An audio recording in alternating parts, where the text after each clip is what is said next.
চাওক যোৱাকালিও আমি কৰিছিলোঁ। আজি আমি দক্ষিণ বেতবাৰী গাঁও পঞ্চায়ত, দক্ষিণ পশ্চিম বেতবাৰী গাঁও পঞ্চায়ত, মধ্য বেতবাৰী গাঁও পঞ্চায়ত, পশ্চিম বেতবাৰী গাঁও পঞ্চায়ত আৰু উত্তৰ বেতবাৰী গাঁও পঞ্চায়তত আমি ফাইনেন্স কমিশনৰ টকাৰে 44টাতকৈও অধিক কামৰ আধাৰশিলা কৰিলোঁ, কামৰ শুভাৰম্ভ কৰিলোঁ। MG নাগৰাৰ জৰিয়তেও আমি 2টা কামৰ আধাৰশিলা কৰিলোঁ আৰু আমি পাকা বেতবাৰী ডেভেলপমেণ্ট ব্লকৰ অন্তৰ্গত SLLMৰ যিটো BRC চেণ্টাৰ আত্মসহায়ক গোটৰ আমাৰ পাকা বেতবাৰীত পাৰফৰ্মেঞ্চ যথেষ্ট ভাল সৌদু অসম ভিত্তিত আৰু আমাৰ মহিলাসকলে আত্মসহায়ক গোটৰ জৰিয়তে ইতিমধ্যে বহু স্বাৱলম্বী হৈছে।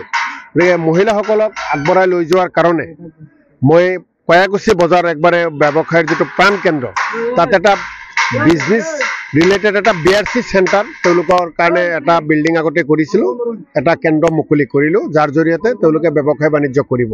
গতিকে আজি 44টা ফাইনেন্স কমিশনৰ স্কিম, 2টা MG নাগৰাৰ স্কিম আৰু যিটো BRC চেণ্টাৰ, এই আজিৰ কৰ্মসমূহ, আজি কামসমূহে, আজি স্কিমসমূহে নিশ্চিতভাৱে সৰুক্ষেত্ৰী সমষ্টি পূৰ্বৰ আৰু এতিয়াৰ পাকা বেতবাৰী সমষ্টিৰ এটা অংশ উন্নয়নৰ ক্ষেত্ৰত বহুদূৰ আগুৱাই গ'ল আৰু মই নিজে সুখী অনুভৱ কৰিছোঁ।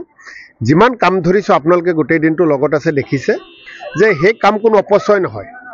সেই কামৰ জৰিয়তে ৰাজহুৱা লাভ হ'ব, ছাত্ৰ ছাত্ৰীৰ লাভ হ'ব, ৰাইজৰ লাভ হ'ব, সকলো উপকৃত হ'ব।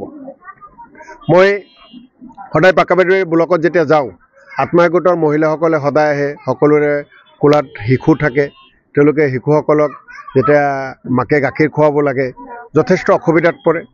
মই আমাৰ বিডুৰ লগত কথা পাতিছিলোঁ, আমি কথা পাতি বিডুৰ লগত কথা পাতি দুগ্ধ যিটো পান কৰাৰ যিটো এটা কেন্দ্ৰ তাৰ কাৰণে আমি যোৱা কিছুদিন আগতে পৰিকল্পনা কৰিছিলোঁ আৰু পাকা বেতবাৰী ব্লক চৌহদত এটা দুগ্ধপান চেণ্টাৰো আজি আমি আধাৰশিলা কৰিলোঁ। সেইটো কৰিবলৈ পাই যথেষ্ট মই সুখী অনুভৱ কৰিছোঁ। গতিকে যোৱাকালি আৰু আজি প্ৰায় 100 কামৰ আধাৰশিলা কৰিলোঁ, ৰাস্তা ঘাট, স্কুল, ৰাজহুৱা অনুষ্ঠান প্ৰতিষ্ঠান সকলোতে। আৰু এই কামসমূহৰ জৰিয়তে আমাৰ বহু সমস্যা সমাধান হ'ল, উন্নয়নৰ ক্ষেত্ৰত আমি আৰু বহু খোজ আগুৱাই গ'লোঁ।